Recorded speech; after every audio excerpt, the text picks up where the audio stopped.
As per the program, we have a full lineup of people on the program and lots of content.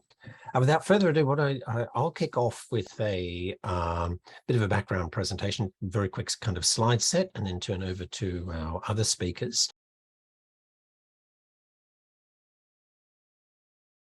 A little bit in terms of background. It's an EU-funded project, which has some people working on it. The project is called REACTIK, and it's funded under the Erasmus Plus program. Part of the endeavor is to create a resource center online, digital resource center, and you can see this eu-collabo.net. And these are simply some screenshots here. And a fine team of folks, Susie, Akari, Norika, Valentina have been working away to help propagate some very interesting content here. The idea is to try and deepen EU-Japan collaboration, but we get to focus on particular areas of interest where we think are strategic priorities, and made a very clear decision to focus on arts, craft, and design. And I'll explain a little bit about the background to that. But also on the European side, there's some very interesting recent developments in terms of the EU's focus under Ursula von der Leyen on the new European Bauhaus and whatnot. Of course, the battle or the conflict in Ukraine has tended to cast a dark shadow over so much of what's actually happening in terms of European initiatives, but there's still so much that's going on and important to engage with, quite aside from those issues. So these are just simply shots of what you can see from the website that's being built, and part of the focus of the website will be on traditional arts and crafts on the Japanese side, looking at potential for them to collaborate with European partners. Some of them already are, and we'll hear a little bit about Horikin, for example, in a moment. So I'd encourage you to explore the site. I just very briefly want to make a couple of observations to set the broader context on Japan-EU relations.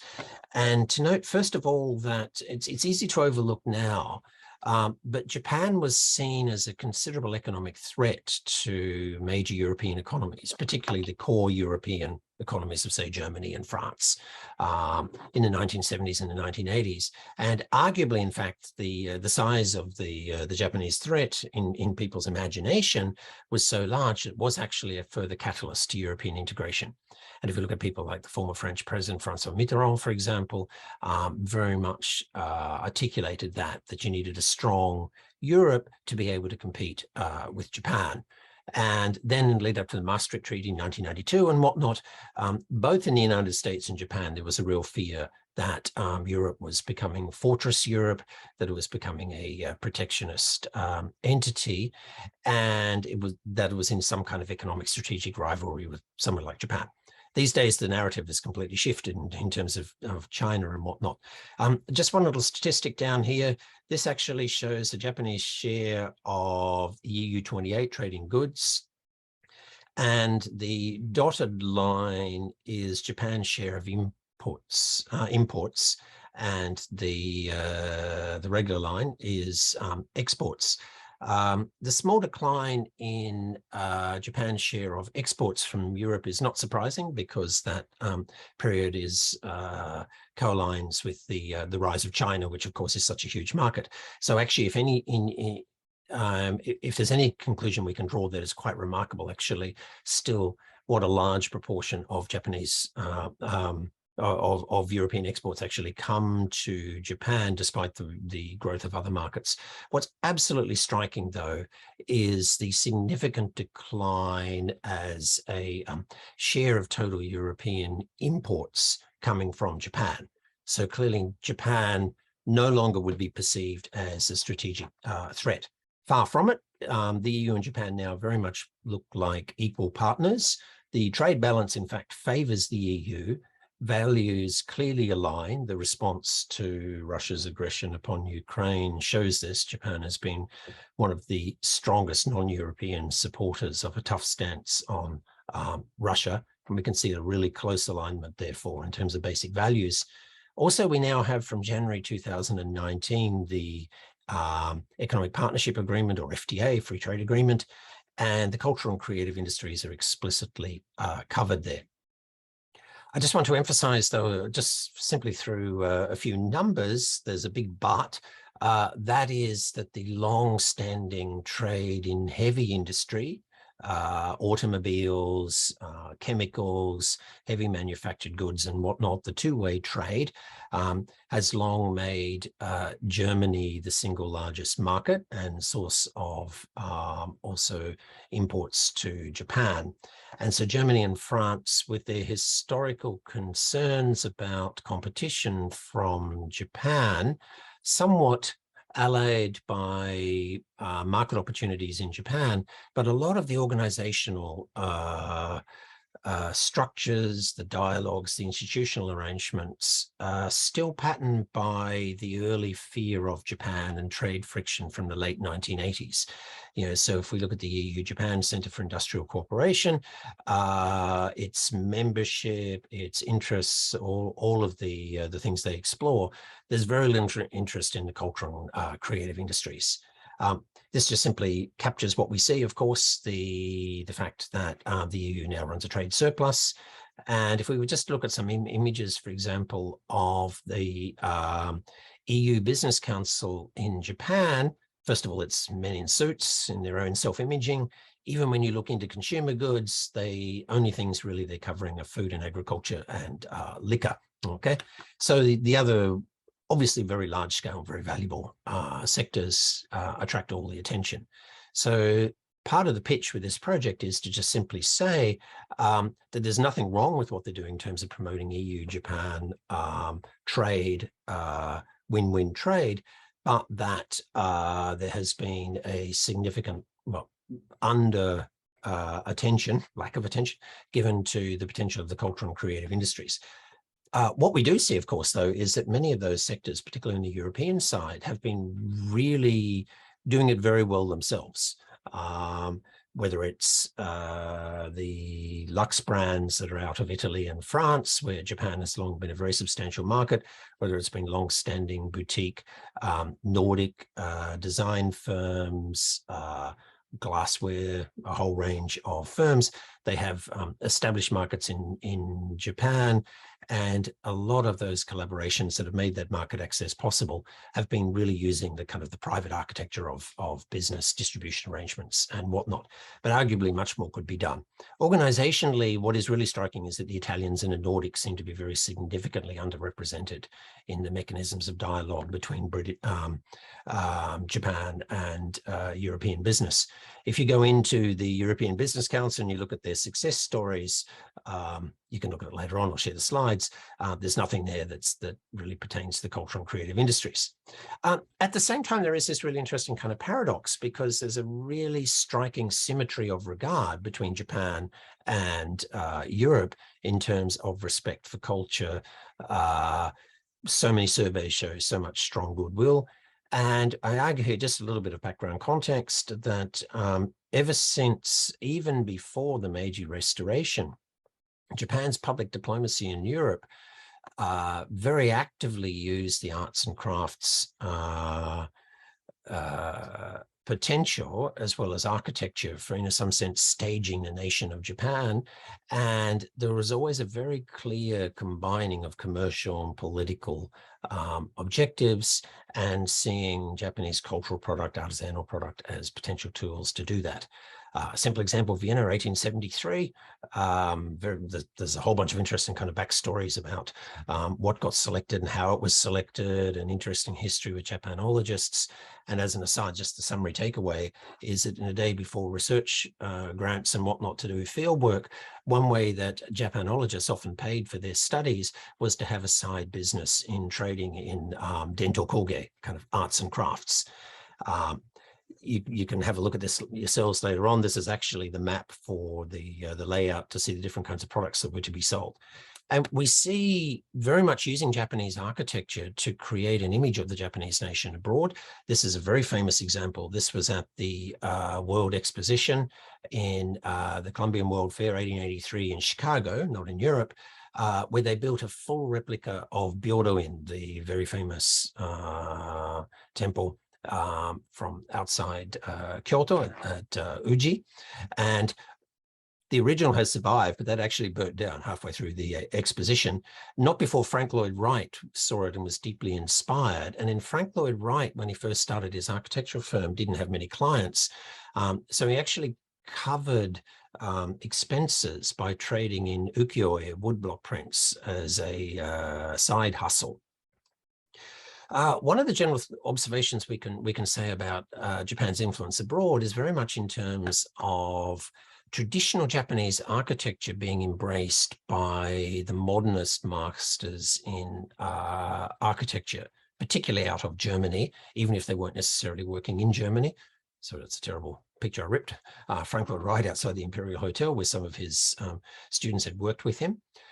Bruno Taut, very famous German modernist architect, when he came to Japan and then wrote very significant texts introducing Japanese architecture to the wider world. Richard Neutra, the famed modernist, very famous for his works in California, but an Austrian architect, and actually a very close classmate of the son of Sigmund Freud in architecture school in Vienna, very plugged into German intellectuals circles in the interwar period. They were very much champions of Japanese architecture. Walter Gropius, the great founder of the Bauhaus, finally gets to Japan in 1955, but had been an admirer much earlier. And I'll just simply read this quote because I think it sets an interesting set of issues, of frames to think about modernity and tradition, the artisanal manufacturing and whatnot. So this is Gropius in 1955. Japanese architecture, he said, expresses high order in that it gives a clear form to a cohesive culture. Japanese architecture is efficient in its economy in matter and spirit, precise in being utterly simple and austere, with nothing in this simplicity and austerity being left to chance.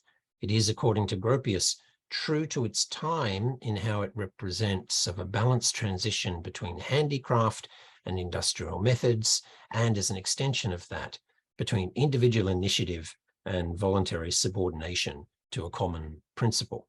Japanese architecture is entirely modern, and he's talking about traditional architecture, but he says it's entirely modern as it answers much of the modern requirements of simplicity, outdoor-indoor relations, modularity, and prefabricatedness, resulting in a common form of language uniting all individual efforts.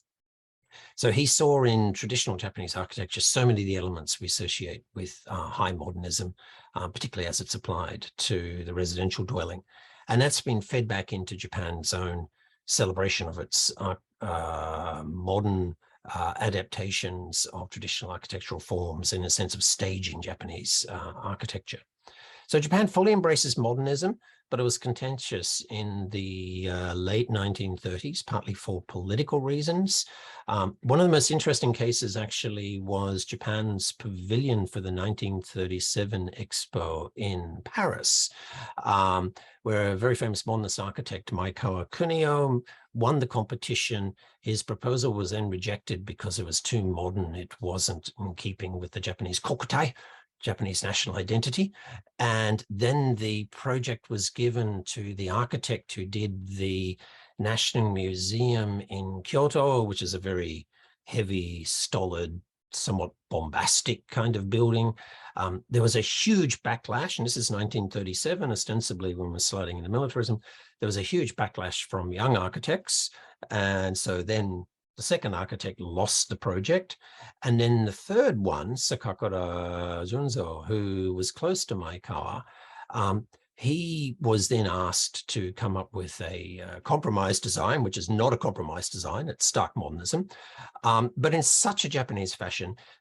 The rationale for getting him to do the work was it turned out that French unions demanded that the builders who would build the pavilions in Paris, they all had to use French labor, and only Sakakura Junzo spoke French because he had worked in Le Corbusier's office. And so that became a pretext then for him to do this. And he did a starkly modernist building, which is so recognizable now and as a form in post-war Japanese modernist architecture.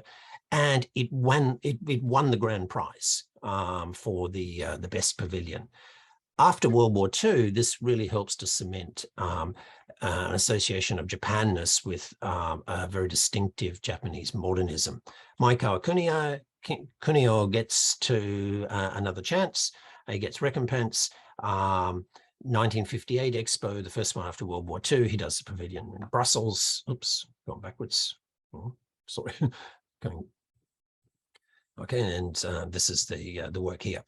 Other young architects had embraced modernism. Kenzo Tange, very strikingly, this is in the Hiroshima Peace Museum Memorial.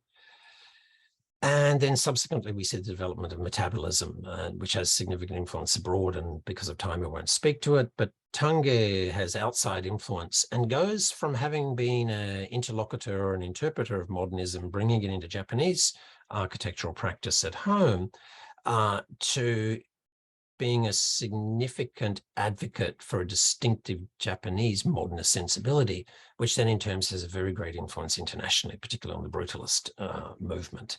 And recently there have been many exhibitions on Japanese metabolist architecture in MoMA, in France, in London, in the Barbican, for example. We see increasingly Japanese architects start to work abroad, and this is the broader context I want to set here, to the point now where, in fact, Japan runs a significant trade surplus in terms of architectural services. But the '64 Olympics, in particular, signature buildings done by Kenzo Tange, we all recognize. But it's not just in terms of buildings themselves and doing projects abroad. People like Arata Isazaki, who wins the Pritzker Prize several years back, becomes a significant intellectual proponent of certain concepts which straddle architecture and the arts, and very significant moments there, exhibition-wise in Europe. At the same time, Tange really has he's a very strong entrepreneurial angle, and he leverages his strong reputation domestically and internationally, wins a lot of projects in places like Saudi Arabia, and really sets himself up early on as a model for young Japanese architects that really says, well, you know, if people won't pay you to do interesting work in Japan, go abroad. And so this is something I think doesn't get enough attention. That if we look at many of the most celebrated Japanese architects that are today, the significant proportion of their work is actually abroad, much of it in Europe. And if we were to, this is just raw numbers, if you were to actually look at the value of projects, what's really striking is that Japanese architects are often doing very small projects in Japan. They're doing large projects in Europe. And this is surprisingly neglected in terms of Japan's own self-understanding, but also broader discussions in terms of, say, European cultural exchange. Italia Bauhaus one is an interesting one. I literally live just down the street from them. I noticed the lights haven't been on there so often recently. I thought maybe they weren't getting so much work. The opposite, it turns out the principal in the firm is getting so much work in Europe. That's where she lives pretty much permanently now. So just to conclude, Arata Isazaki, the great kind of conceptualizer, intellectualizer, as well as architectural practitioner, won the Pritzker Prize in 2019. It was the 7th time a Japanese has been selected. The 4th time this decade. Japan is massively outrepresented in terms of its international recognition in architecture. Isazaki likes to confront his colleagues, and he's written a very influential book on Japanness in architecture, which is a number of essays put together. And when he's been asked to address this issue of what actually is Japanness, and he himself is wary about this, about trading on Japanness, and this confronting quote, "The gaze searching for Japanness discovers itself most dramatically in the realm of bad taste." And I suspect that there will be plenty of people who would agree when we see what, say, Gaimsho has embraced with some of the Akiba culture and whatnot. Okay, well, that's well and truly enough from me. I'd like to invite straight away Valentina, who's been working on the REACTIK project and wrote a graduation thesis specifically on Minge and Bauhaus and similarities and differences. So, Valentina, would you like to make some remarks? Yes, absolutely. Hello, everyone. My name is Valentina. I'm a sales graduate and former student of Pokachan's Zemi. And I'm currently part of the REACTIK program research team, and I'm which is partner to hosting this event. So today I'm going to share the idea of Minge and its made surprising connection and similarities to the famous school of Bauhaus. So not everybody may know, but Minge is what the Japanese refer to as their folk craft or folk art. And it can also be translated to art of the common people or ordinary crafts. And Minge includes a lot of different items. Most common would be ceramics, textiles, lacquerware, and woodwork. And these simple everyday use objects are always made by unknown artisans. And I want to explain here that an unknown artisan refers to a person who crafted the object, sells these items without the buyer actually considering their name. So compared to a known artisan, which would refer to a person who crafted the objects and sells these items with the buyer actually considering the name, like an artist would say, for example, and also would charge more for it because the person actually, the individual made it. So for about 100 years ago, this movement of Minge started with the idea and term of Minge, which emphasizes and wants to preserve the aesthetics of traditional Japanese everyday use objects, and as well as the regional characteristics, which differ in patterns, motives, color schemes, etc. And it holds the idea that these handcrafted products are crafted by the people for the people who are actually going to use it. And very often those forecrafts express a form of simplicity and rustiness, and even unsophistication because they're handmade and they have texture to it and different colorations. And this leads, but often leads to creating warmth and tenderness whilst using that object or item. And to be considered Minge, several conditions have to be kept. For example, that it has to be made by anonymous craftsmen, has to be made in huge quantities and sold cheaply, and must be used by a large number of people. And the most important part here is that it has to be functional and beautiful. So it has to include that aesthetic. And now I'd like to move on to the Bauhaus part. And the school of Bauhaus, as many of you know, originated in Germany and can literally be translated to build house or house of construction. And the movement started in the 1919, and it designed clean and sober lines, geometric shapes with primary color palettes. And it included a lot of industrial materials such as concrete, steel, and glass and plexiglass. And I guess the Bauhaus is most known for its functional design aesthetics in objects, interior furniture, and of course, architecture, like Professor Akari mentioned before. And I want to specifically focus on one of influential German industrial product designer called Dieter Rams. And he, in the late 70s, he tackled the question, what is good design? And presented the 10 theses on design. And according to him, good design was innovative, unobstructive, aesthetic, honest, environmentally friendly, durable, and easy to understand. So, and most importantly, good design was as little design as possible.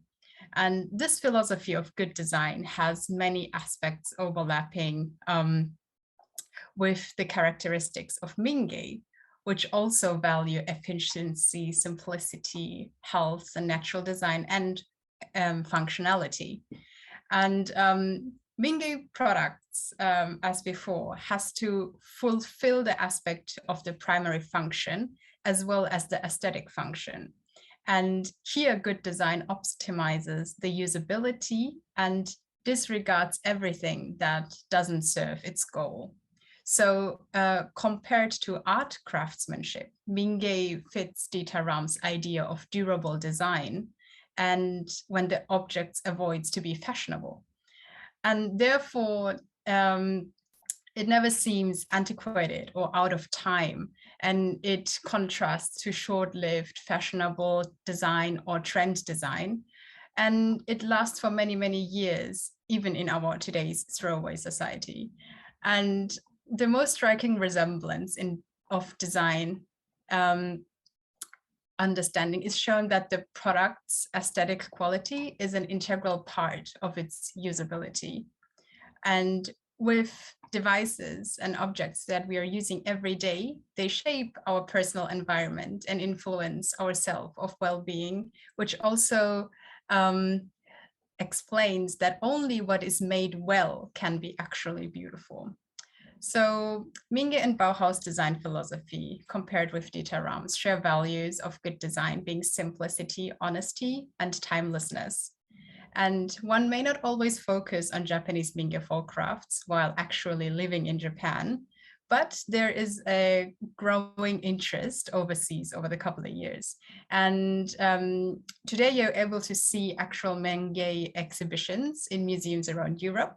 For example, at the Japan Art Gallery Friedrich Müller in Frankfurt, Germany, which showed bamboo works in 2020, or at the Musée Nacional d'Art de Catalunya in Barcelona, Spain, which shows also Minge pottery.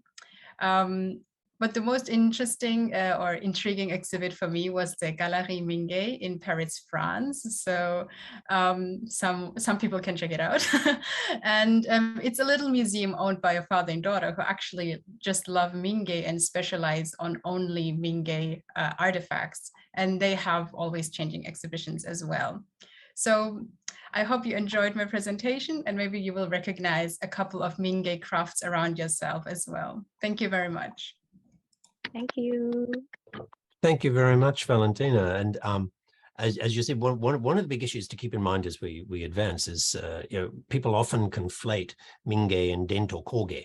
And I think Adam and Akari can tease that out. But one of the interesting issues to keep in mind, of course, is the storied artisans across multiple generations with strong brand narratives, and the ability to premium price, which we see in the Japanese case as well. And on the other hand, the celebration of the Minge, which potentially runs against that. So there is an inherent potential tension even on the Japanese side, but before we think about cultural exchange.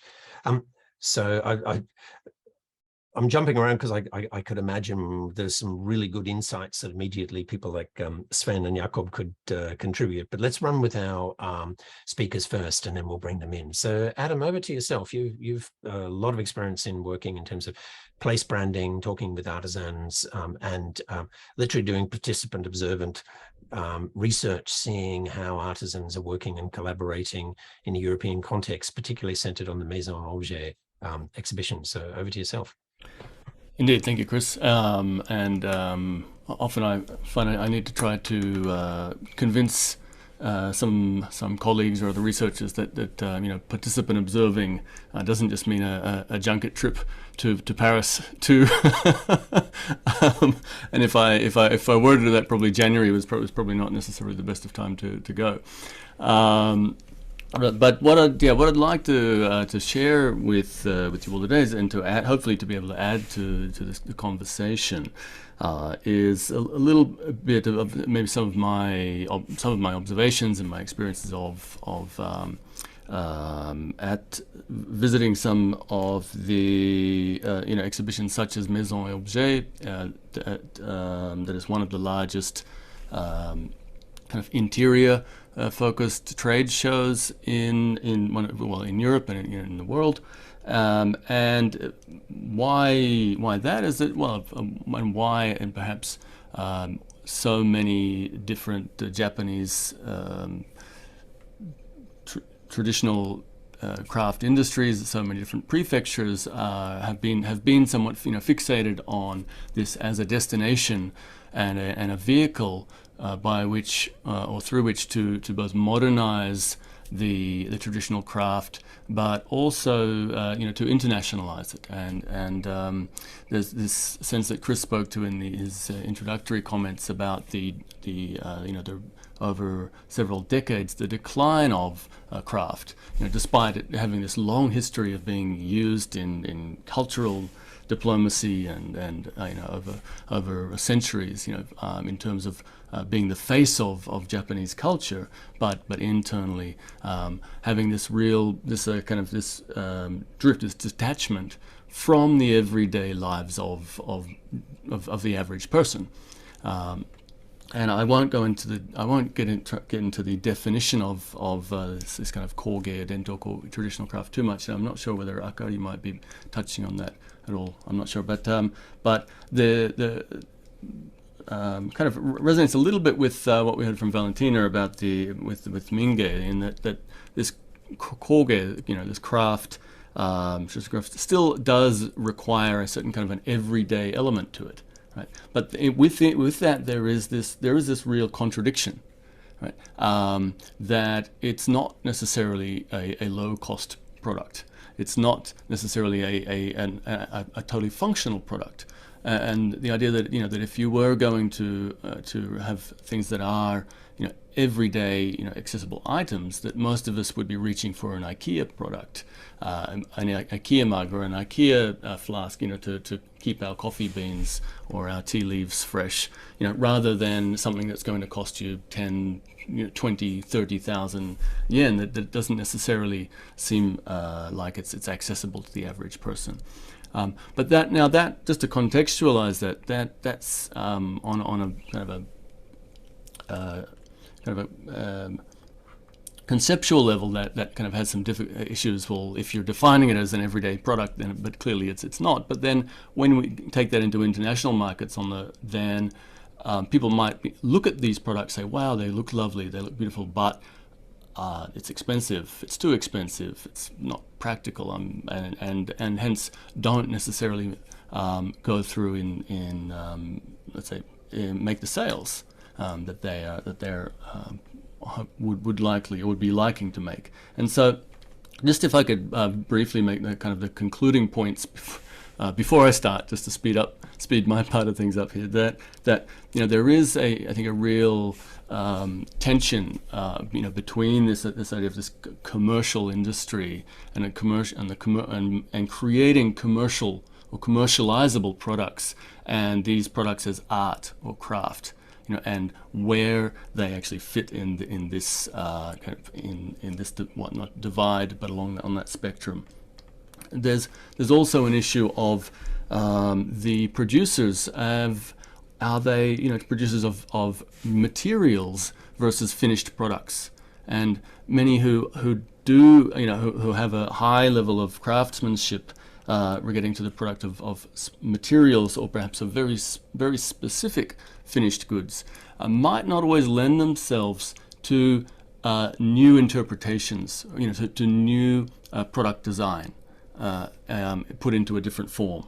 So if you dye textiles, and a designer comes and says, hey, you can make this bag, this backpack for this market, the question then becomes, well, how do we get that into that shape of a backpack to create a commercializable final good for the end user, right? Certainly in-house, that textile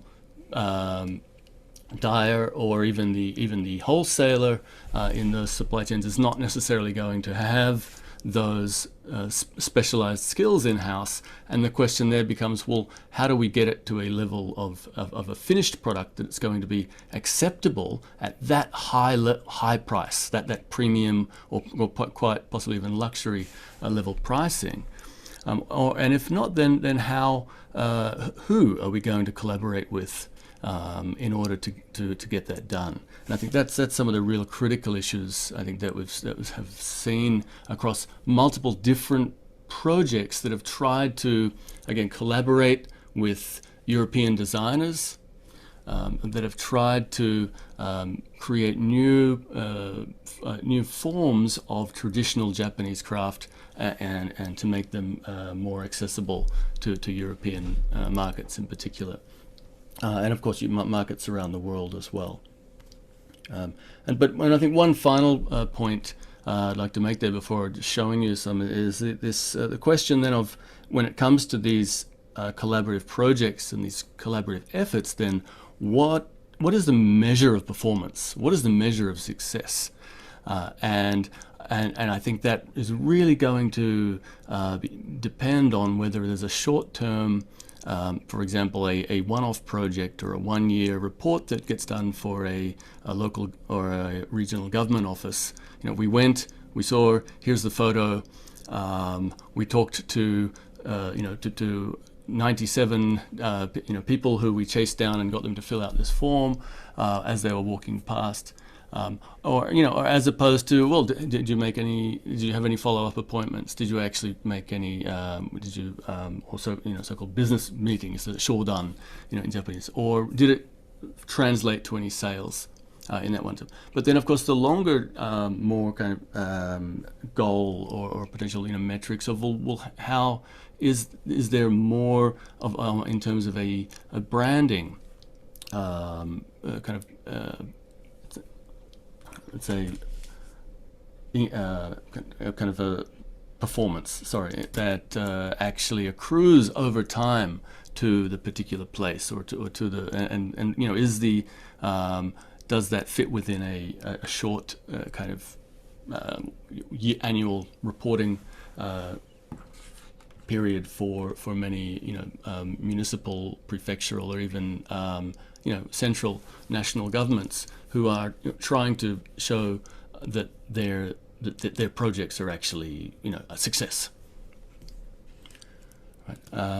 So I might just quickly try to share a portion of my screen briefly here,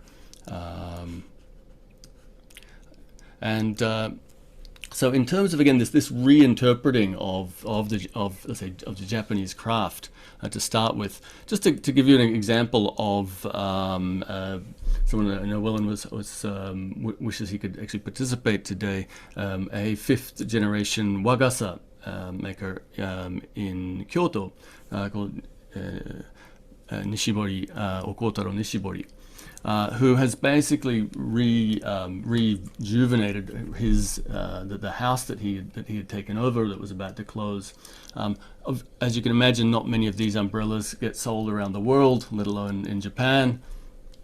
Very declining customer base, but essentially taking some of the key aspects of the production, the washi paper, the bamboo construction, and many of you may already know that these products, or the story perhaps, turning it into this lampshade called kotori, and had a major international success with this product that managed to significantly increase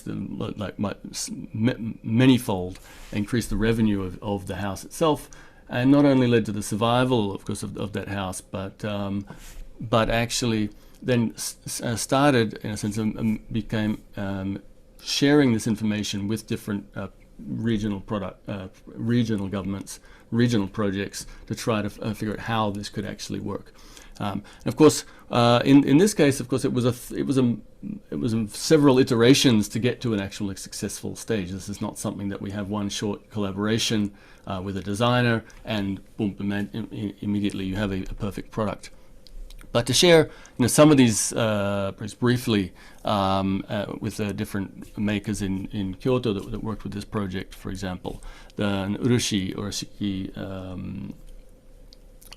company worked with the designer and came up with a product, something that again is basically kind of stripped all of the urushi almost away from it, almost not recognizable as shiki, but something that was picked up by some large luxury brand names for some short collections in Europe as well.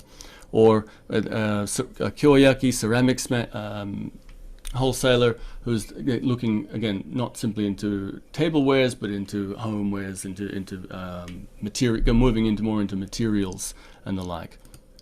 Or this stencil making for katazome for yuzen, right? Very, very particular skill, very difficult to translate the importance of a stencil being hand cut, as opposed to laser cut, or even just forget about the stencil, just print it onto the textile. Right? But again, trying to find a way to interpret and to come up with its way to convey this importance of the handcraft.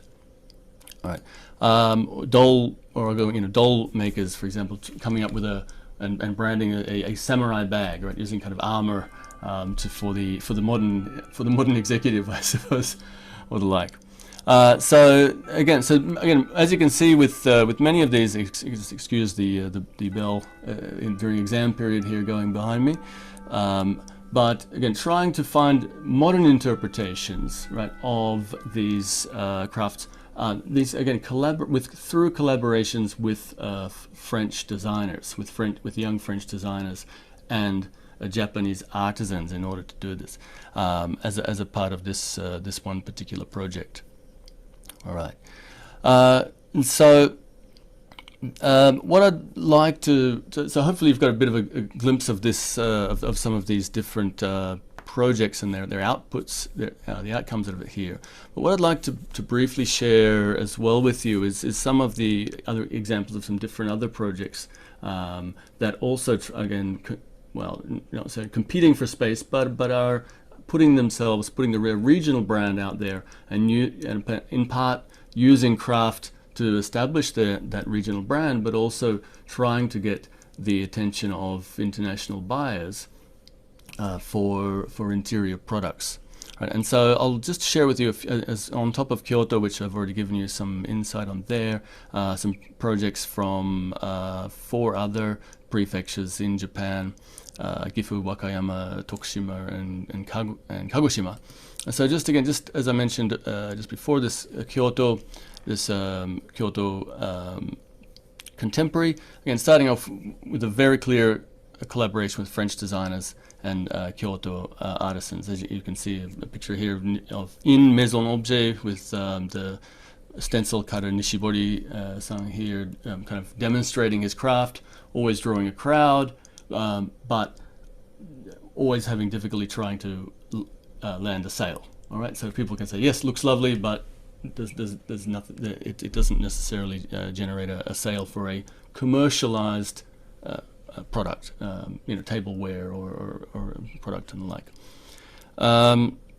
Right, and so Tokushima, combining their being the place where blue LED lights were created, and the idea of this aizome or indigo dye was a central production for it there, place of production for it there.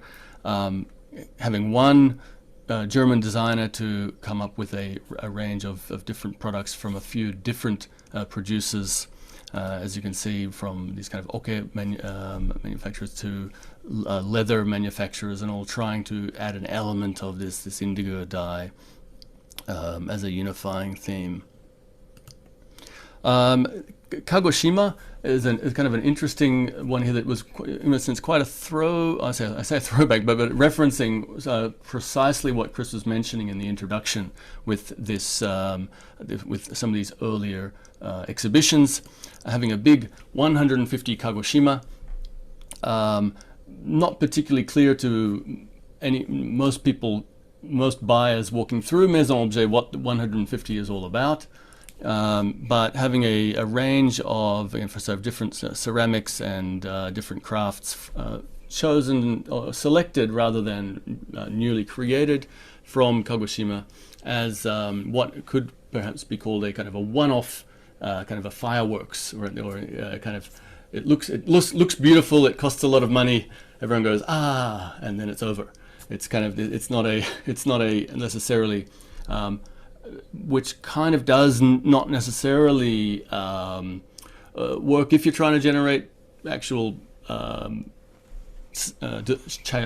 channels for your industries. People come back the next year after having taken a look at the previous year, and you're gone. Okay. In contrast to that, however, I'll just very briefly, Wakayama is very distinctive display. Picking up on both the nature and the so-called technology of the local craft, and over a series of different years, being very recognizable by kind of reusing this kind of design element and this so that they can be very easily found. They've in the final in 2020 here they've changed fusion for a new standard, but again very similar visual identity there that they're portraying for buyers, knowing that again these kind of for companies who might be interested in buying a tawashi or something to scrub with, then this is where they're going to be able to find it. And finally, just to finish off here with an example of Gifu, which was rather than a one-off, is actually a 3-year collaboration with a renowned UK designer, being Sebastian Conran, who is the son of Terence Conran, who many of you may know. The Conran store, for example, is his namesake. And so this was again kind of almost subjugating the Gifu name below the name of the designer itself here, or himself here. But again, this was a very well received display. This is from the following year. As you can see, a lot of these, of lanterns, traditional lanterns with a bit of a modern interpretation, very cohesive, and by critics as well. If you can see this quote here from the Monocle magazine, Sebastian Conran's collaboration with 10 different companies in the Japanese prefecture of Gifu was one of the highlights of the fair. So of all of the everything on offer Maison Objet, one year this is a very glowing kind of a recommendation. So I'll finish up there because I know we've got a lot more of really interesting commentators and to come. But as I just finishing up with these my final points there that I started off with, again about commerce and culture, the scalability and specialization, and of measuring performance. And I'll wrap up there and hand back to you, Chris. Thanks very much, Adam. I'm conscious Sven has to run off to Sven Pallas from User Kilday, CEO, co-founder. He has to run off to a face-to-face meeting. Some people still do that. Sven, would you have any kind of quick comments before you dash out the door? Sure. I mean, there's a couple of, I think, particularly Adam's slides I thought were very, very interesting just now. It really reminded me of a project in China, which was called Shangxia. Sorry for butchering the Chinese language for those who care about tones. So it was actually initiated by Hermes, and it was they wanted to create a luxury brand for China, by China for China. And of course, it had clothing as its primary product lineup, but they also had a lot of beautiful items, just like in the Hermes tradition. And it was a beautiful collection of the finest artisans of China producing the most, I mean, ludicrously beautiful things. And I wanted everything in the shop when I visited. Sadly, it flopped spectacularly. And I think it was just a little bit ahead of its time, because it was still at that point where, whilst China started to talk about that it wants to consume itself and that China is also a place of great craft, it wasn't just there yet, when people still would have preferred something from France and Japan even. And it still makes me think that what is missing, and I'm really happy to see in Adam's examples that more and more we are seeing products being made that aim to be relevant, that are truly things that people want. And I say this also because whenever I'm in London, of course, I go to the Japan House, and I might have mentioned this last time, I find it kind of an abomination of how it fetishizes, again, the exoticness of Japan, and it's of no relevance. I mean, it basically is, and now let's look at some cleaning device for 50,000 yen, and it's sort of like, this is very ornamental, but how am I supposed to use this for my crusade pot? And so then seeing these sort of examples is very nice. But I would say, seeing that, we're sort of now seeing the beginnings of a modern interpretation, bringing in relevance. How can this, who is the consumer for starters, which seems to be most often forgotten, but it still seems very loose. So the Gifu collection, I think, is very interesting because it also means there is like one person who has a vision and then brings the different elements, this different, I'm just going to use the word different kinds of shokunin and bring a collective vision. That's great, but it would be nice to see it sort of on one level up. And I mean, I think what Japan really needs is a shangsha, but for a Japanese version, which I think would sell like hotcakes. I think D&D department, and for those who know me, I love D&D department as a concept, is for me also something that manages to capture a couple of the previous points made by Valentina, but also by Chris, of it's a very modern interpretation of, I'm going to go as far as to say Minge. I think there are easy arguments to be made that this connection doesn't completely hold, but the founder of D&D department took an idea around long life design. So creating beautiful designs that are timeless and very sort of Japan-centric. And what I find very interesting is that the products can sometimes be handmade. Sometimes they can also come from a factory process, because it's more about how the materials are used and what the intention is.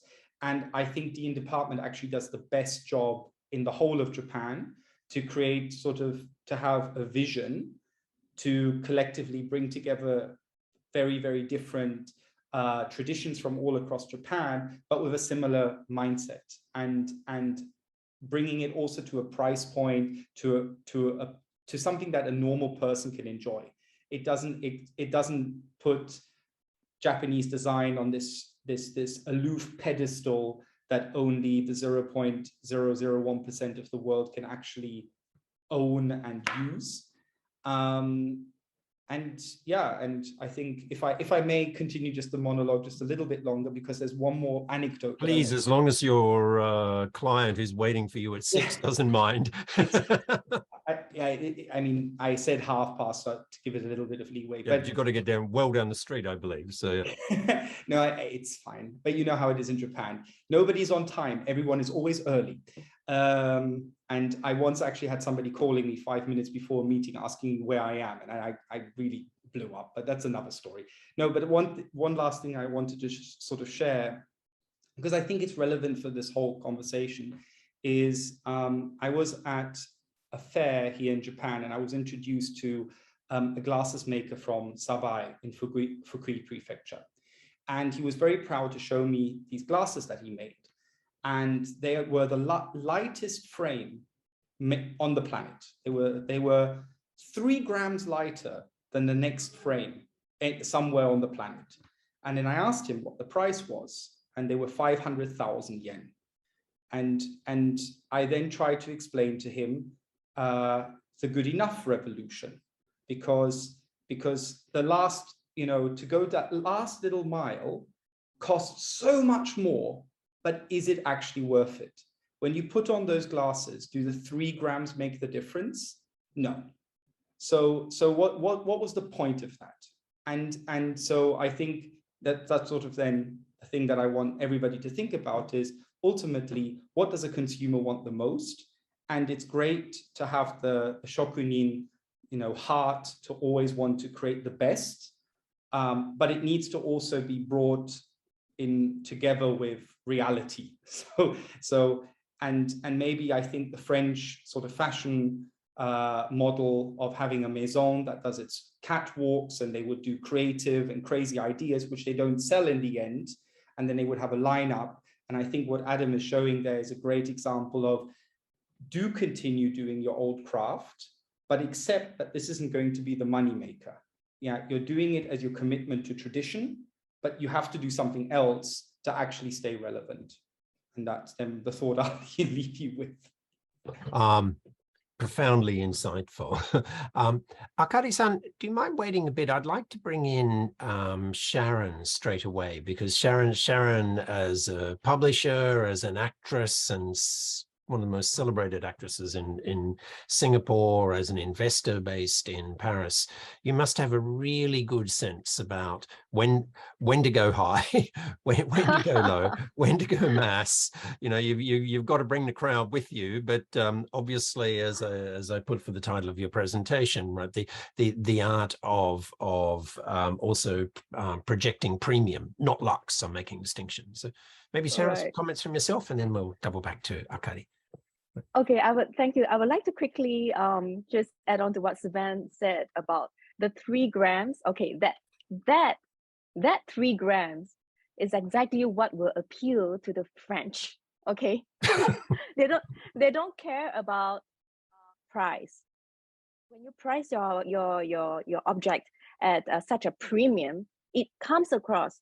I mean, the idea of the art of perception is very high, so it's perceived as something exclusive, and you might think that 3 grams will not matter to a consumer, but because to the French, it's not about use, it's about the art object itself, and they know they would never in maybe their lifetime come up with a skill that would reduce the weight by 3 grams.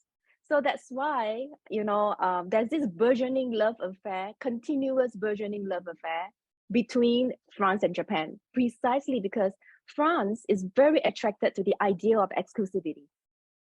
And Japan gives off the idea of seclusion. You know, where Japanese is very much in their own world and carving out, and it doesn't matter if other countries buy it or not.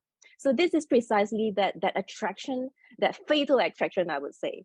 Why do I say fatal? Because, okay, correct me if I'm wrong, because I've just been here, I just moved here 5 years, and I worked in a French company for 4 years. And what they care about is making a statement. So sometimes I get, as a Singapore businessman, I think my fellow Mr. Tan will agree, like in Singapore or in maybe most part of Southeast Asia, because we are struggling to survive. So revenue is very important. Selling things is very important.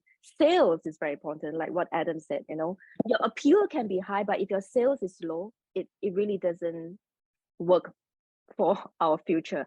But in France, there's this huge, I don't know what, stubborn, obstinate idea about things being at its premium, things being of highest quality, and even if it doesn't sell, it made the French art world a much of a higher esteem.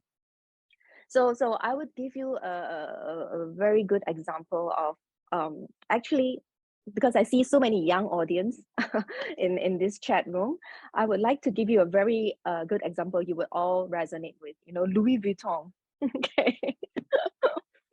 You know, now it's mass because now it engages all the Korean icons, BTS. You know, it gets all the superstars to come and sell their product. But do you know Louis Vuitton actually was founded the very year Japan opened its door? So I can't remember, is it 1834? You okay, go to your bag and you'll find the year imprinted in your label.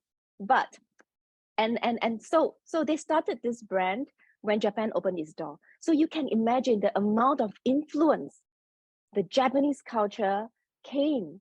And even when Japan was at that time, you know, just opened its door, aloof and distant and secluded, France immediately picked up because of the precisely same reasons. Far away, distant, secluded, nobody knows what is it about.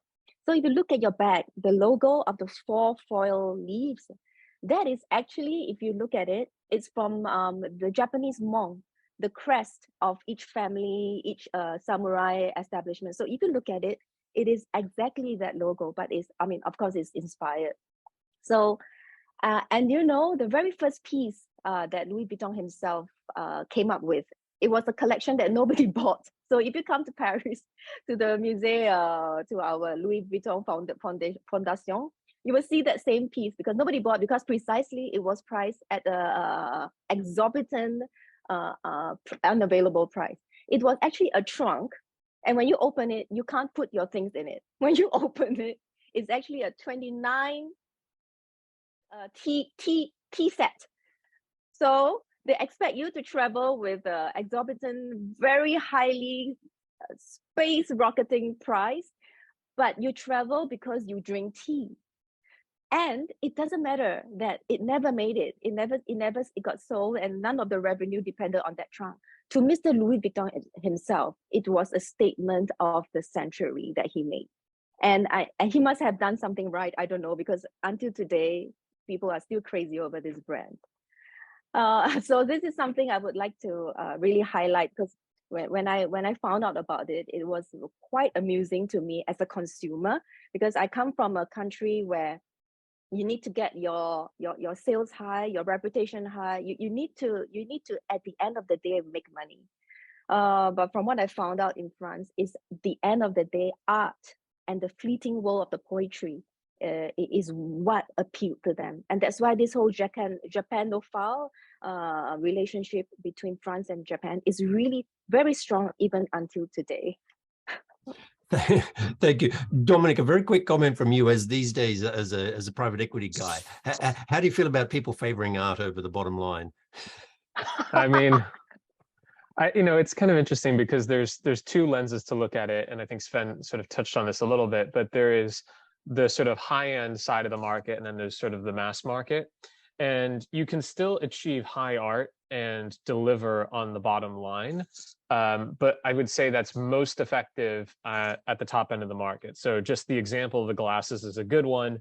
There is another, there's, for instance, sort of a small independent watchmaker out of Japan called Naoyahida. The watches are priced at 2.6 million yen. So we're talking like the real top end of the market, but they operate in a way where they have serious demand from the West, because it is a piece of art that can exist without the context of Japan.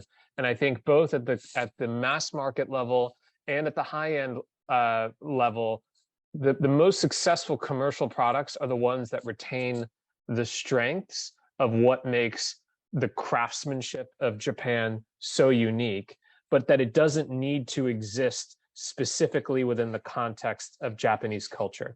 So the Japan House in London, which I live very close to, and as a half Japanese person, I love, because it's like being transported back to Japan, has very low demand and is funded by the Japanese government. So unfortunately, Japanese taxpayer dollars are funding this massive structure, massive operations, where they are building almost a sort of a small portal into Japan, but unfortunately it doesn't garner interest because it doesn't fit into the life of the customer.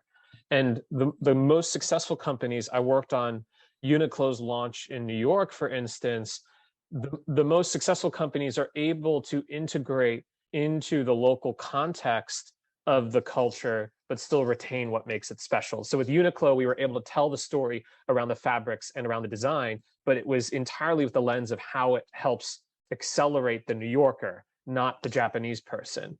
And breaking this mold is really critical. If we think about, if I think about sort of the broader market of small makers that are out there in Japan, so much of the challenge for them is about access to Western markets. And you still have these massive marketplaces that have been developed in the West that just don't have good connectivity to Japan. There's so we look at marketplace businesses all the time that operate across Europe and source from local producers all around the world. There's one in particular called Katawiki, which has become quite large. I think it's run out of the Netherlands. But all of the Japanese art is contained within, like, I'm sorry to say, the Asian art section, not in the kitchenware section, not in the home goods section. And breaking that mold for Japan is going to be really important in order for that export market to work effectively, where you are buying, for the things that have been picking up demand in the West have been things surrounding food culture, right? Mass production of sushi has led to mass production, sort of broader awareness around food culture, which brings in Japanese knives and cutlery and pottery and all those things. And so the awareness has been expanding from that centrality, but it still is positioned, unfortunately, in this sort of other world, not my world. And so I think, you know, how at the mass market level, producers are able to access marketplaces and sell really effectively in the way that many other Asian markets have done really effectively. And at the high-end market, continuing to focus on what Japan can uniquely execute, but not, you know, make it a prerequisite that you have to consume all of Japanese culture, that you're there to buy a product that is super high quality and you're super interested. So that how do you sort of join that connectivity is about breaking Japan out of that context and figuring out ways to increase the connectivity, because the government-led model of exporting is not going to succeed. It is not scalable. It is not like, it's really great. You know, my neighborhood of South Kensington has all this exposure to Japan. Broader United Kingdom and London, absolutely not. What is being successful right now? Japanese snacks have figured out how to export at a mass market level and are readily available, not just online, but even through Sainsbury's and wholesale distributors. You've got to figure out other ways to do that across different categories of markets in a way that fits the customer's life. Well, profoundly insightful and a wonderful lead into Akari-san. Okay, a little bit of background about Akari. You saw Horikin I introduced on the website there earlier. Akari is the heir apparent to gold leaf business in Kyoto. I think currently 9th generation, is it Akari? I've lost track. Right. Could you over to yourself? Hello, can I share my screen? Please, yes. So my dad's 10th generation of the business. 10th, right, only the 10th, right? Okay. Right. Okay, so hello everyone. I'm Akari, graduating from Professor Pokari's advanced seminar this summer. I'd like to talk on this topic on how can we sustainably render the authentic value of the Japanese traditional crafts. And yeah, I feel really honored, but a little nervous to talk here, but please bear with me for a few minutes. Growing up beside the family business of selling metallic leaves and powder in Kyoto, I've seen like Japanese authentic traditional crafts being endangered. And in 2020, I was involved in establishing a D2C online store to deliver the Japanese traditional art materials to the creators across the globe. And although it's not perfect at all, it now sells like 1 million yen per month. And this made me realize how customers abroad are willing to pay for Japanese authentic products. And here I'd like to propose some steps to energize the endangered traditional crafts. And here's a list of propositions that I'm going to visit, referring to some pioneering players in the industry. So firstly, although it's challenging for traditional craftspeople to discover the gems in their own long history, it's important to define the core value to propose. For instance, my family businesses used to sell souvenirs gilded with gold leaves, but now we've discovered that it is the materials themselves that we've sold throughout the history, and that our customers are users of the materials rather than tourists looking for the souvenirs. And on a similar perspective, flourishing maker Musubi-san discovered that the core tradition of flourishing is the custom of using the square cloth wisely, not the traditional patterns, nor textiles. And hence they've adopted the modern materials and designs into traditional makings of flourishing to pass down the culture of using square cloth. And now it's selling well in the global market. And as Professor Jones has shared with us, it's crucial to fluidize the core value to make it relevant to the market today. For instance, we sell beginners kits along with multilingual tutorial videos to make gold leaf gilding approachable and approachable. So on fluidizing the value, Suzu-san, the director of Arimatsu Shibori, applied the traditional techniques of shibori to high-end apparel that are now adored in European boutiques like on really high prices today. And so having adjusted the core value to the global market, we have to think of rendering it to the market. For instance, we try to, in my family business, we try to add a sense of authenticity. And so we're trying to create engaging contents on online store, YouTube, and Instagram through sharing more about the craftspeople making the gold leaves and like traditional users such as craftspeople and artists in Kyoto, or like local culture in Kyoto in general.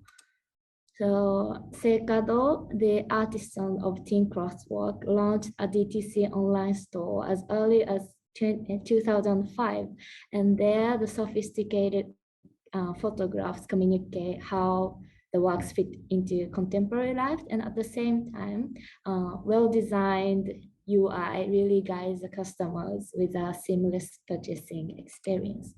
So he is a master of Seikado. Yamanaka-san believes that the digital media help him borderlessly reach out to the people who resonate with his aesthetics, just like interacting with his neighbors at his physical store.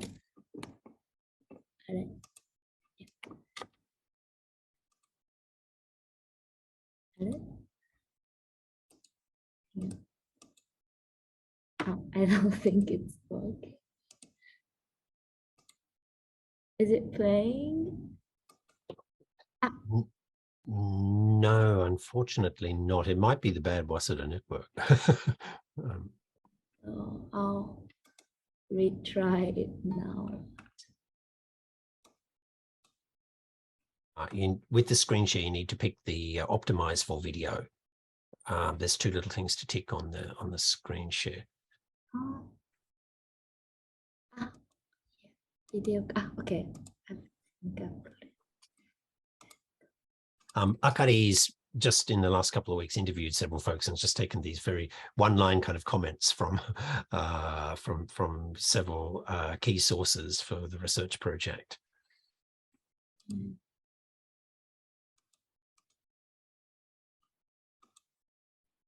Actually, just Akari, while you're doing that, then Jakob, I'd like to line you up then for some reflections then to kind of pull it all together. And I'd like to invite everyone in the audience as well to put questions into the chat.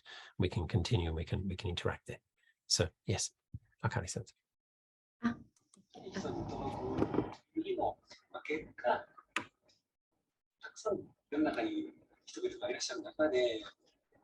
その中で、数人でも自分の意識や考え方に共感していただけるようなチャンネルがあって、それがご一部だったとしても、それがあったらいいかなっていうぐらいに思ってますね。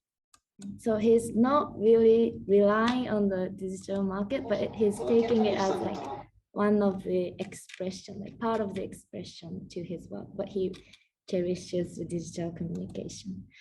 But however, it's challenging for craftspeople to discover how their products are located in the global market today. And so I visited Mr. Tsuji, the young generation of Tsujiwa Kanami, the maker of metalworks. そのガスコンロが主流なのかとか、キャンプが流行ってるのかとか、そういうのをもっと知りたい、情報を取り入れたいんで、そういうのを伝統工芸と向こうの文化をつなげられる。 So it's cut in the middle, but yeah, he really wanna deliver to the global market, but it's not easy, and he wants to know the market condition. So, but indeed, there are parties who can bring the fresh insights to the craftspeople. For instance, Jetro helps the craftspeople directly connect to retailers abroad. And here I would like to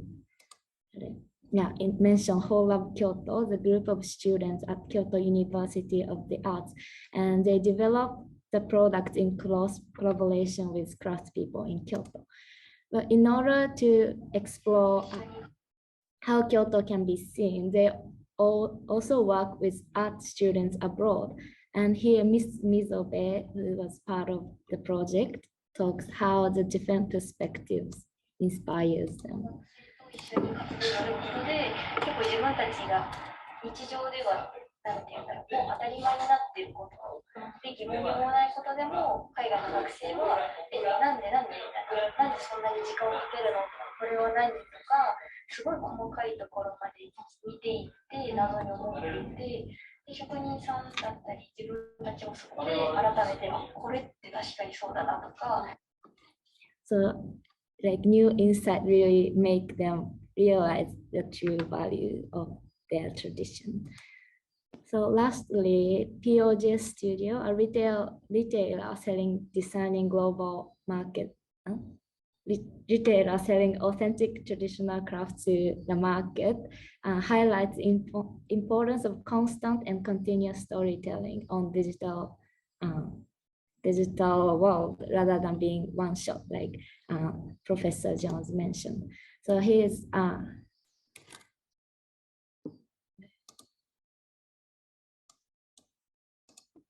and our goal is to really help them, everyone sustain, right? Sustain for a generation to come. So, you know, PR is always, it's just like a very small fraction of what everyone needs. You need a sustainable, long-term solution. So I'm not very interested in short-term fixes. That's a band-aid. You know, I'm not interested in band-aids. I'm interested in fixing the core problem. Surgeries. Yeah. So again, that's why like the bigger our brand goes, the more revenue it can generate, and like, you know, to fuel everyone else. That the better everyone does. Yeah. So, yeah, I believe that this traditional market, the traditional crafts and the global market can really empower each other if that's done effectively. And yeah, for me as well, personally, I really aspire to be a part of this dynamic effort. So, yes, that's the end of my presentation. Thank you very much, Akari. Yeah, as usual, you've always dazzling the audience, and you're there. I think I've said it before. You're kind of the kanban musume of the Zemi. So you're the you're our kind of lead instance of what I'd like the Zemi to be every single year.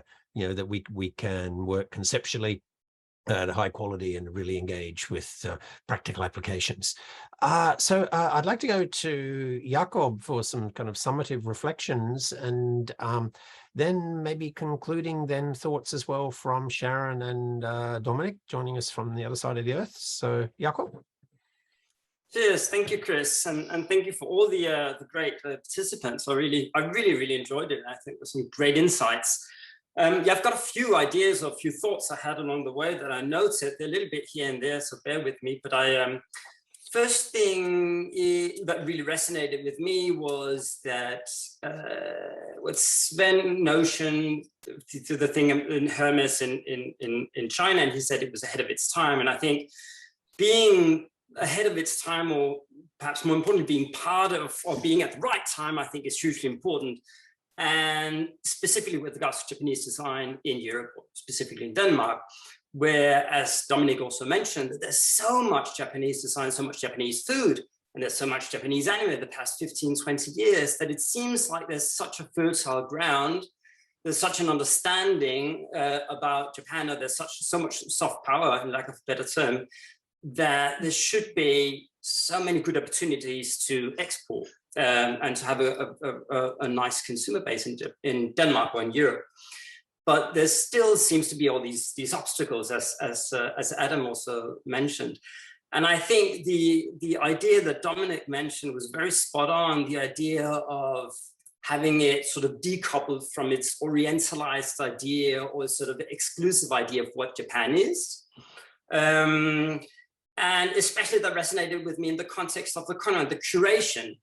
Where the curation becomes such an important thing, such an important part, where you have the ability to localize the perception, ability to sell it to a particular consumer segment in a particular place. And this especially made me, especially thought about this in the context of what Sharon said about the French market, really being in love with this exclusivity, because in Denmark, also not being very far away, but being part of the EU, it's very different. In Denmark, we have much more of an egalitarian sense. We don't want that thing like to be overly conspicuously showing that it's part of an extravagant, part of sort of a very highbrow abstract idea of something. No, we want it to show, obviously we want to show that we're better than everybody else, it's sort of part of the status symbol, but we want it to show under a guise of being egalitarian and all being the same. So this just highlights the need for a very localized idea, very localized knowledge of the local perceptions. And in doing that, you need a localized sort of a curation of it in order to sell it to those particular sensibilities in a particular market. So I thought there was a really interesting sort of a thin red line through all these very good presentations.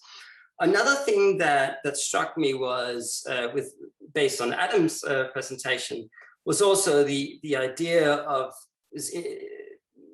some inherent conservatism among some craftsmen.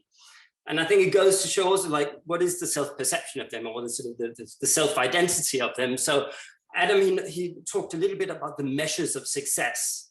And that is inherently for the producer to say, well, what is the measure of my success? But if the producer is, even in the face of potentially getting extinct because you're simply not selling anything, if the producer is not willing, or perhaps not able, because there's an internalized idea of what it means to be a good craftsman, is not able to do what is necessary in order to create a market, or in order to pursue an international market, say, well, then it becomes an uphill struggle. And then you can have a great institutional support system, and you can have a great consumers who are willing to buy something. But if there's simply not, from the producer side, it's not that the willingness, or that even that idea that it constitutes success, well, then you have a bit of an uphill battle, I think. Lastly, a last notion, it's on a personal note. So my wife, who's Japanese, was sitting in Copenhagen, or slightly outside of Copenhagen, in our summer house. She just launched her own kids brand. Something is happening. Can you hear me? Yes. Yes. Yes, you can hear me. I think somebody else is talking as well. But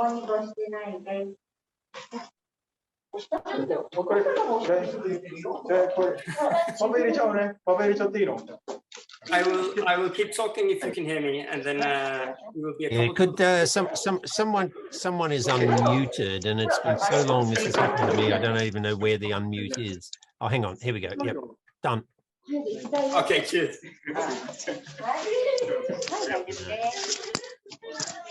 The remote mute is not working.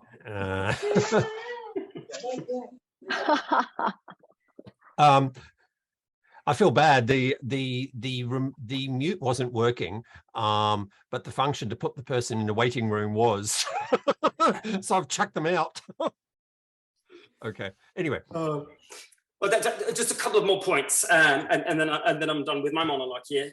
So I have just a bit of a short personal anecdote. So my wife, she's Japanese. We're living here outside of Copenhagen. We've been in the summer house now, and she just launched a kids brand. And it's a kids brand that is made together with a Japanese producer. And they have distribution system, or they have production system. And so she is designing it based on sort of with the European, or with a Scandinavian feel to it, but producing it in Japan, and with some Scandinavian elements, organic cotton and whatnot.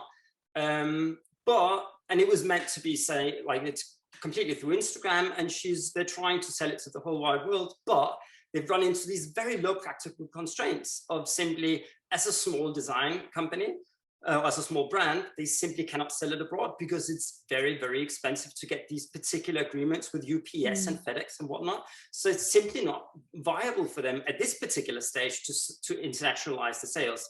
So they're only able to sell it in the Japanese market, which is such a shame, because it seems like there might be a broader market. Very last point I had is also goes to sort of the very core of design, where Valentina very, very nicely sort of talked about the Minge and the Bauhaus ideas. And I think the idea is it's become very broad in a sense of what design is, which in a sense, it can be very positive, but it can also be a little bit difficult when we're having a discussion like this, because in some ways, we're talking about, is it for the common people? Is it something that is, or is it something that holds cultural cachet or has an inherent element of premiumness to it? And not to say anything is right or wrong, but it's certainly something that's interesting to keep in mind. And then on top of that, we have the idea of design thinking and design. If you're looking at the Danish public website for Invest in Denmark, sort of attracting foreign direct investment, they used to call it Danish fashion and creative industries. Now they call it design and innovation. Like that's the cluster they talk about. And it's very clearly linked to tech, and it's clearly linked to biotech and whatnot. And it's focused on innovation models. So there's design thinking more so than the creative industries. So that's just a small observation that I think is worth keeping in mind when we're talking about design, and especially in the context of value adding. Thank you very much, Jakob. Yeah. Profoundly insightful. I should say a little bit of background. Jakob is just finishing up writing a doctoral thesis and has published a number of things already, actually for Tokyo University. And he's done an elaborate series of interviews with designers, particularly a large number of fashion designers and graphic designers. And some really interesting conclusions there. I mean, the first of this is open question of, are we all designers now? Because there is no, people can go to design school, but he asked this really interesting question, researching people. When did people feel comfortable actually describing themselves as a designer? And one of the most powerful findings that, summarizing your research, Jakob, is that actually when they got paid to design something, and it was considered in some sense a commercial success. So that actually, we tend to think in terms of the tension between art and commerce, but at least in some fields of design, people are born commercially oriented, right? They understand that it has to sell, and of course, if you're doing commission designs, it's very, very clearly you're in a direct relationship with a client there. Akari, I just want to ask you one very specific question. This is linking us back to Minge and that definition of Minge as anonymous. On the other hand, some of your work in your thesis, you've been explaining very nicely about the potential value of developing brand narratives and explaining the value, and particularly educating consumers in Richard Cave's terms of cultural consumption capital to make them understand why this beautiful handmade thing is much more valuable than some simple machine-made printed thing, for example, to go back to Adam's example. And that seems to be, to some degree, the enemy of anonymity. So, and of course, you're a Horikin 10 generations, you'd be the 11th. Your brand, you are. Your brand story, in a sense, premium positioning, they go hand in hand, right? So I guess, are you not so comfortable with the Minge identity? You prefer Den? So to start with, Horikin really insists on not standing in front, but rather being wakiyaku, like not like telling that we are involved in this work, or like we're trying to stay wakiyaku, and that's like our branding strategy. Like we stick to being wakiyaku throughout the project.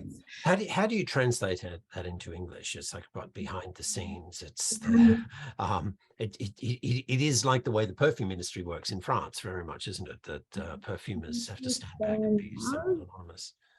Yeah, so just highlighting the creators themselves and not standing out as a material supplier. But in terms of Minge, I don't know, but as Professor Jones mentioned as well, I think traditional crafts also usable, and also like, but Minge also contains a lot of stories as well. Each Minge contains like history of region, history of family, obviously. So I think for now, Minge should also, Minge craftspersons also like worth branding themselves, and it's how we can, like, as a whole industry, can sustain rather than being anonymous. Like Right. No, that's excellent. Thank you. And Dominic, I'd like to come back to yourself. I mean, in an era of, obviously attention scarcity and getting eyeballs and so much and in terms of perceived value, where do you come down on this? I think it's challenging for me to say. I would say that there are a couple of opportunities that would certainly exist for the Japanese market. I think collaborations are scarce, as we've touched on. There's tremendous demand. There's tremendous demand even from the creator class of Europe to engage with Japan, but it is really a problem of connectivity. And so any area where the Japanese are able to take initiative to sort of reach out to their counterparts, that creates a unique story that melds what makes Japan so special and the talent of Japan so special with what makes the European creator class so special. And so I think there are sort of those partnership opportunities, but I think Akari's right. You have to figure out what is the sort of unique value that you can tell. I love the sort of clarity of that story. And you have to figure out how to get that out into the market. But the problem is you compete with everyone else's unique story. So I think finding those combinations that create something truly new, which is what the attention economy runs on. It's sort of newness and novelty. How do you take an 11th generation business and make it feel new? Well, in some ways, dealing with an 11th generation business is new for most consumers. So there is some benefit there that most people are buying from, let's call it sort of relatively mass produced and relatively new businesses. So there is something inherently true about a focus on tradition and sort of how that has sharpened the delivery of value over time. But I wouldn't necessarily leave off the opportunity to take and remain true to what you do so effectively and so well, but figure out how you bring that into new contexts in partnership with others. Given that you are particularly working within a material-driven space, I mean, there are so many opportunities for collaboration with creators in the European market who want the specialty of what you deliver in sort of gold leafing and material printing, but can do that on an object that may already have a market in Europe. There are a ton of opportunities like that. Thank you so much.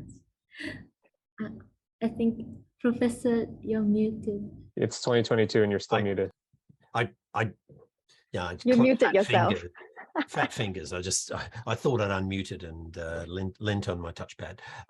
So Sharon, I'd like to bring you in from the point of view of celebrity, if you don't mind, and these fundamental issues of authenticity. And one of the things I draw from what Dominic said there is a very interesting thing that if you're an 11th generation artisan, for example, and you start doing collaborations, this is part of your personal growth, and that becomes new in its own right. Now you've had this remarkable personal journey, and one reason why I really want to draw you out on this is because, of course, you've got so many kohai in your audience now, right? I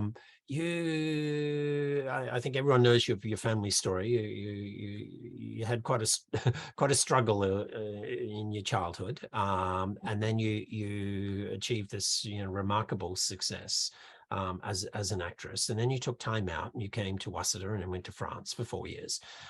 Then you went back and you were working in publishing, but you still, as a celebrated actress, you played the wife of the beloved founder of Singapore in a sellout theatrical production. So you are top drawer Singapore, right? Okay, and then you walked away from that and you went to Paris, okay, and you went to work for private equity fund. So right. What's the how do you go through a process of updating your own narrative while also at the same time being true to the essential Sharon? You see, precisely, I want to make my story relevant to our conversation today. And you see, my type of celebrityhood, which is big in the 80s and 90s, I must say is no longer relevant, is no longer applicable in our current times. So for example, what you just said about my life story, there was a lot of content created, and there's a lot of bragging. In Singapore's, in the Southeast Asian climate, you have to tell people your success. So you shout out, so that's why I laughed, when I first started, when we first joined our chat. I said my slogan in Waseda for 4 years was Singapore #1. We never fail to tell people that we are #1, and we flaunt our wealth, from our apartments, our multi-million-dollar apartments, to the cars we drive.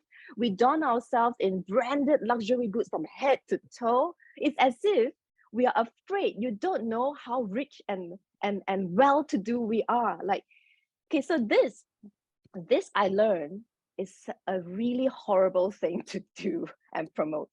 What I learned in Waseda, the biggest takeaway from my 4 years in Japan is the beauty of restraint.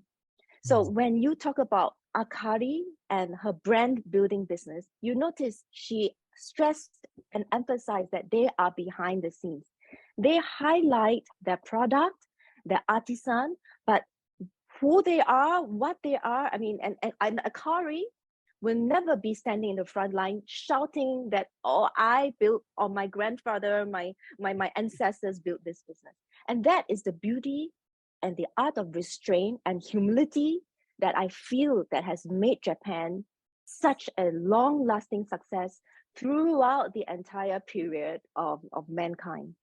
And that I must say is the biggest thing I've ever learned in my adult life. And I see it again in France. The way, Europeans, and especially the French people, they open their arms, warm embrace, as long as you are someone who's bringing in a craftsman and an artisan and a valuable product. That's why for what I really want to share with our friends today is, after graduation, okay, Akari, come to Japan, and the rest of the students come and experience for yourself. Because here you will see the art of not putting a price on your effort, not putting a price in your craft, and because it's priceless. And here you will find that people are willing to appreciate your hard work and your ingenuity and your creativity. People appreciate that because, as I said before, it's the statement that you make first, and then they talk about your commercial success.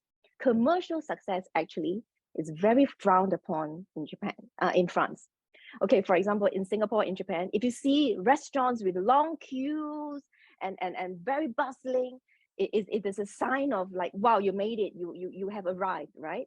In France, if you see a long queue, French people walk away. For example, now, French people, when they walk past Hermes or Christian Dior or Louis Vuitton, they scorn at their own brands. They it gives them such a huge headache to see people floating into buying something that is seen on everyone. So, but if you go to a particular street in Paris, in the Marais, the Rue de Bretonnerie, you will see a series of quiet Japanese art galleries. And yes, they sell like $500 brush, but it's, as I said, it's not for utilitarian use, but it's an art. And there you see a particular kind of clientele that will enter. So they value quality over huge following. So Poka-chan, don't worry if you only have 142 viewers for your YouTube, okay? But the 142 viewers are maybe people who change the world. They're quality viewers, you guys. Yeah. So what if you have 1.8 million, YouTube, TikTok followers? I mean, it is a completely different world we're talking about. So, well, I could afford buying a summer house in Denmark if I had 1.8 million. Yeah, all right. I hugely encourage all of you to just come and experience, and then bring your own ideas and do your own branding according to your own levels of excellence. Well, for me, it's a huge takeaway today. Sharon, your expression, the beauty of restraint. And actually what strikes me, and you said, then, this, I really think this is fundamentally true. This is why for a long time, for hundreds of years, literally, Japan's had so much cultural capital abroad. And in a funny kind of way, one of the most remarkably inauthentic or un-Japanese moments was actually when Meti decided to start pushing the cool Japan thing, because there's nothing more un-Japanese than walking around calling yourself cool in the first Cool place. Japan. It makes Japanese cringe, let alone kind of foreigners cringe. And to call yourself cool is ludicrous. So I'd like then to go maybe to a concluding comment to Adam Johns. I'm not sure how much I should give away, but following on from Sharon, and you are deeply alert to kind of kiasu culture in the Singaporean context. Can I you can do the reveal on that with your maybe your past Singaporean take on it, but to tie it together, obviously you've spent so much time talking to many artisans as in say Akari's family's business case, looking at these dilemmas, figuring out, you know, what is their own identity, what do they do, what's their value proposition, and how far do they want to go in terms of, you know, contracts between arts and commerce. So what's your concluding take on it? Yes, you'll just excuse the one of the final exam periods finishing up here at Sophia University, and thank you, Chris, for alluding or outing the varying different what do you say, well, cultural insights of or cultural comparative or cross cultural comparatives between my former, I'd say, Singaporean wife of over a decade ago, and my current Japanese wife. But certainly, I mean, on touching on that point about in terms of the branding, you know, I mean, in that, you know, there's been a lot of talk about, I guess, of you know, products, but the idea that this, you know, the communication is also really critical, and that, you know, there's again a lot of focus on what is, you know, in terms of reinterpreting traditional craft, for example, for modern markets, for modern consumers, for foreign markets, or, you know, or global, you know, markets. You know, trying to find some kind of global niche market that there's going to be, you know, enough people to sustain the demand, to keep your business going, but obviously then you're not going to be able to find, yeah, well, you're not necessarily going to be able to find, let's say, a critical mass of people that are going to want your product in one particular country, in one particular geographical market. And I think so. That's a really critical point to make, and I think a lot of the let's say the efforts and the projects that are, you know, very much focused on this kind of retraining, I think, of the industry and in participants in the industry, and getting them to focus on that it's not necessarily just, okay, well, we'll let's go to France, and that's where we're going to make our money. You know, even though, you know, they can think, well, if we go to France and if we make it big in, you know, if we get the, you know, I'm big in France T-shirt, that then that will have a flow-on effect or a trickle-down effect to other markets that or even back home, that they can say, yeah, hey, we made it big here, and the French love us. But yeah, that idea that not just in terms of trying to find that authenticity, you know, as you know, Dominic mentioned, you know, kind of trying to retain the strengths of what makes it you know, unique, or Akari, I think you mentioned this kind of this idea of fluidizing this, you know, being able to put into a different shape what it is, what the essence of what you do is, but also, you know, kind of being able to communicate that. And even though you know, Sharon mentioned that the you know, Japan or Japanese, you know, firms, you know, brands have a, you know, tendency to very much to understate that. But there's also a sense that in these industries, we've seen, you know, over the last decade, a real collapse in the traditional supply chains as well. And so now, you know, you are seeing that artisans who would never have had to do anything else, let's say, other than just make what they're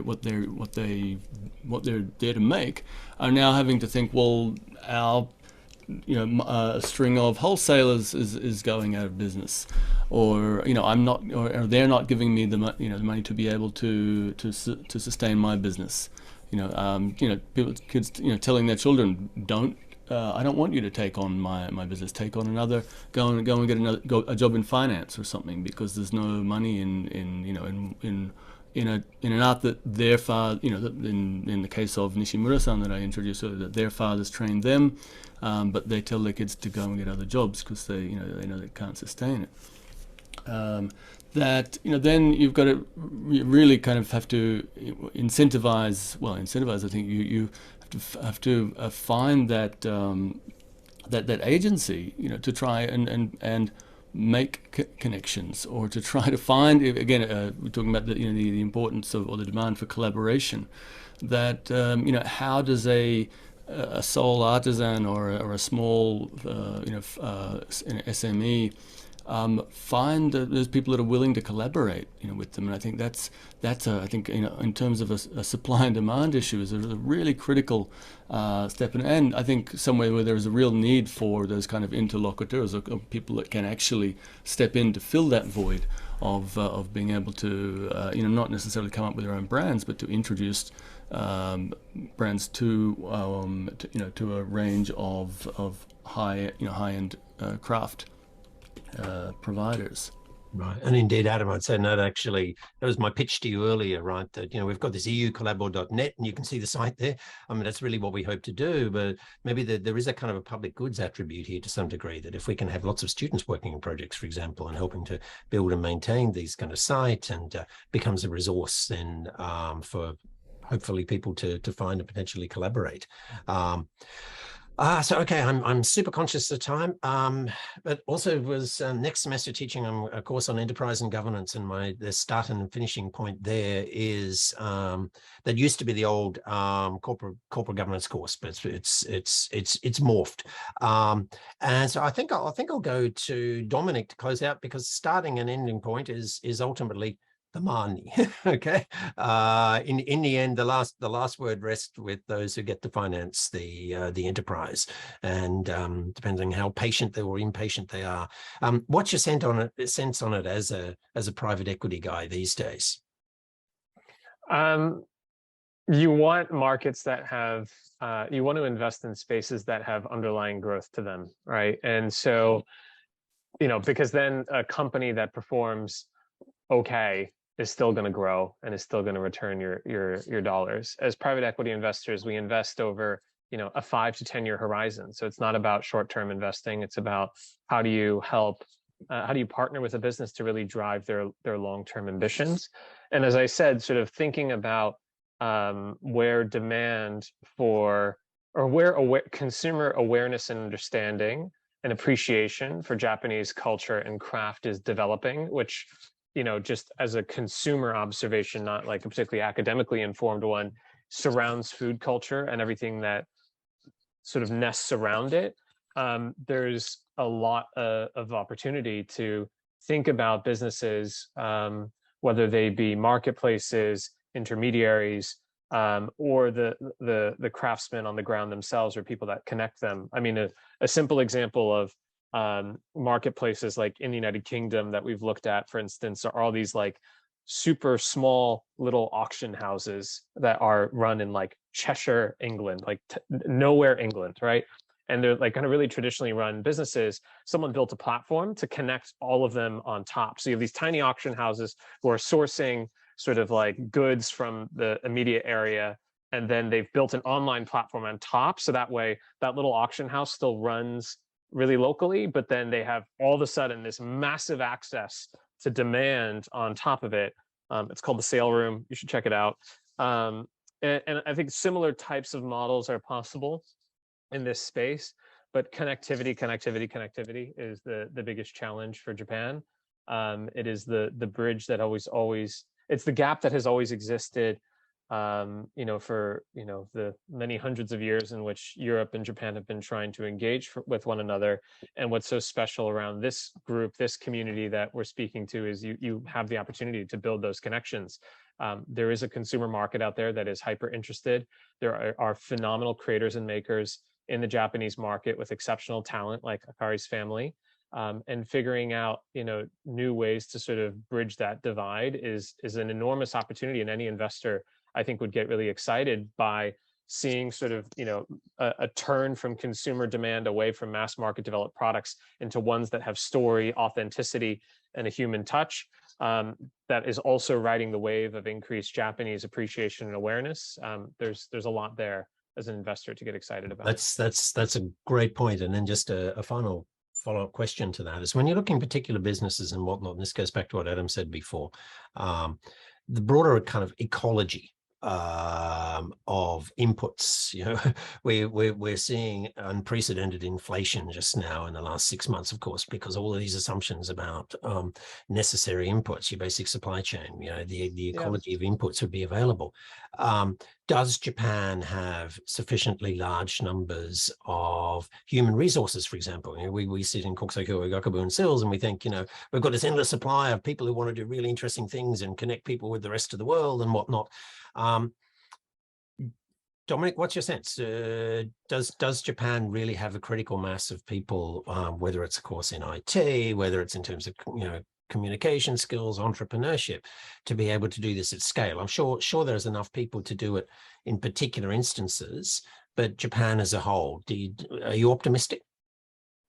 So I don't think about like a wholesale shift of stance for Japan away from the domestic market to the international market. I think what matters is finding the wedges. What are the small portions of the market, and specifically Japanese industry and talent, that are, by virtue of the Japanese yen and a lack of talent, are forced to think about opening themselves up to the international market much more. So I think thinking about, I don't know which portions of the Japanese economy are really going to be forced out of just the sheer flatlining of the Japanese economy to find new opportunity. And I think the benefit of going abroad that is probably less understood. I think if you're sort of Japanese looking out, you're thinking, okay, we're facing inflation on the supply side, and then there's inflation on the demand side on the international markets, which means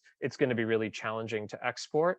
I think there's a lack of appreciation for Japanese companies in terms of their pricing power, that you are actually probably more resilient to inflationary pressure because you can stomach the supply side price increases by passing that price on to customers. Again, back to that 3% eyeglass point, like if the price of titanium is going up, there's no reason you couldn't push the price of eyeglasses, from whatever it was, 2,000 euro to 3,000 euro pretty easily. You have so much more margin, right? If you think about Korean and Chinese industries, however, that tend to be operating in spaces that Japan used to operate on, which tend to be mass volume and low margin, they're really going to suffer, right? If you're a TV manufacturer right now, you're really going to suffer. But if you're in a space that has pricing power, which is partly about the brand and it's partly also about what you're making, which is, it's not just about a utility. The crafts have some utility, but you're ultimately buying the human inputs into it, and that is really what makes it so special. You're going to have a lot more resilience. So I think it is just a lack of, the need hopefully is going to push some portions of the Japanese economy towards the West, and I think they will actually find there's going to be demand from both the consumer and the distributor / collaborator side, and then your ability to actually drive commercial performance because you actually can price above market and still drive that demand. Like Akari, if you were to bring that story to Europe, I can tell you there are going to be people that will pay way more than basically where your competition is, which is sort of mass gold imprinting out of China or Philippines in particular. Like you could easily crush and price above that, and because it adds to how then those partners or distributors are able to pass that price on to customers, because customers want to pay for that. Again, they appreciate the high quality nature of Japan. They will pay for it. And this is Yes. exactly Japan's experience back in the mid-80s with the Plaza Accord, 86. You know, the yen goes from 360 yen to the US dollar to about 160. And what did so many Japanese companies discover that actually there was the price elasticity of demand was actually a heck of a lot lower than they thought. So actually they were raking it in a funny kind of way. So yeah, maybe it's exactly what happens now, and hopefully people take your advice. I'd like to just take it back to where we started, just with Dominic, what you said there so much about the long flatlining domestically in Japan and suddenly realizing that it's actually more interesting to go out there and seek opportunities abroad. I think we have a spectacularly good example of this for Japan that's been remarkably neglected because people follow the beauty of restraint, to quote Sharon. They're really modest, and that's Japanese architects.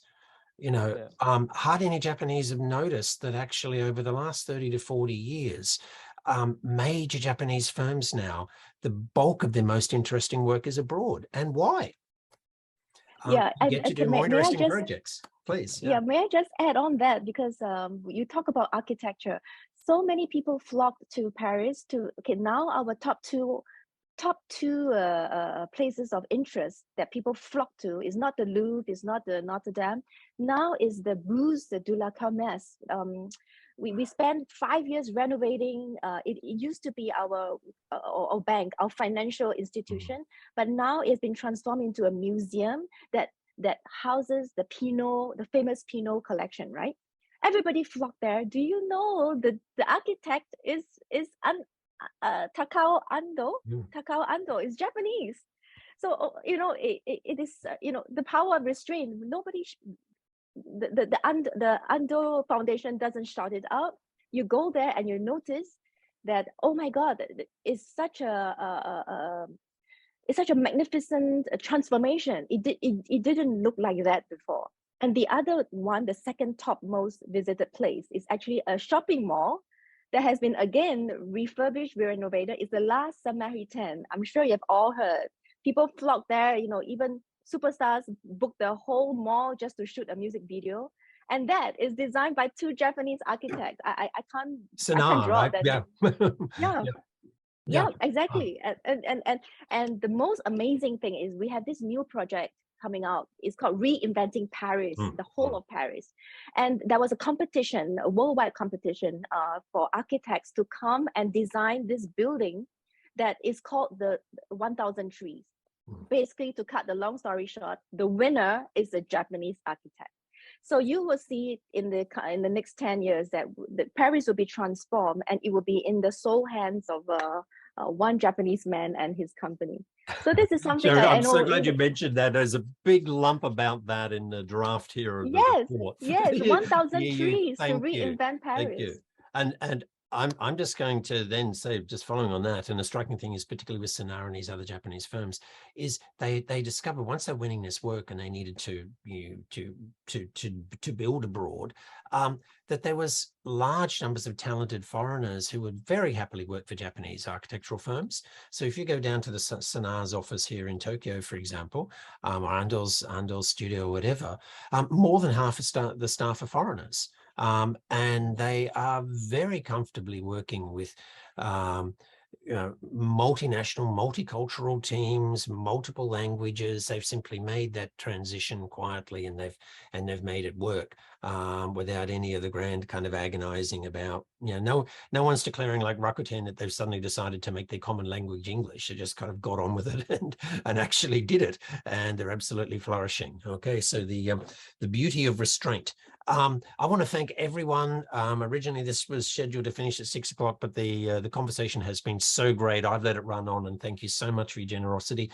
And it's kind of unprecedented. We've 2/3 of the audience have hung with us the entire time, so we're obviously doing something very, very good here. This has been recorded as well.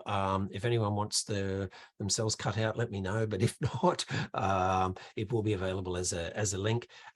Thank you. Just a final summary: the EU project will be kind of wrapping up, but longer term, The objective with the Zemi is to stay very much focused on these really big sets of issues, and also to try and forge links much more across their kind of Kohai Senpai as well, to reach out to not graduates of Waseda, to do more collabo as well. Adam and myself, we've done things over the last couple of years, putting students together. I'm hoping to reach out, as Akari-san knows about, to reach out to students in Kyoto as well, and further afield. So thank you very much to all the participants, and particularly those of you who've had to join at a strange time of the day, and look forward to continuing to collaborate. And if you've got anything you'd like to post on eucollabo.net, just share it with me. Thank you, guys. Thank you. Thank you, everyone. Thank you very much. Thanks a lot. Thank you. Thank you. Thank you very much. Thank you very much.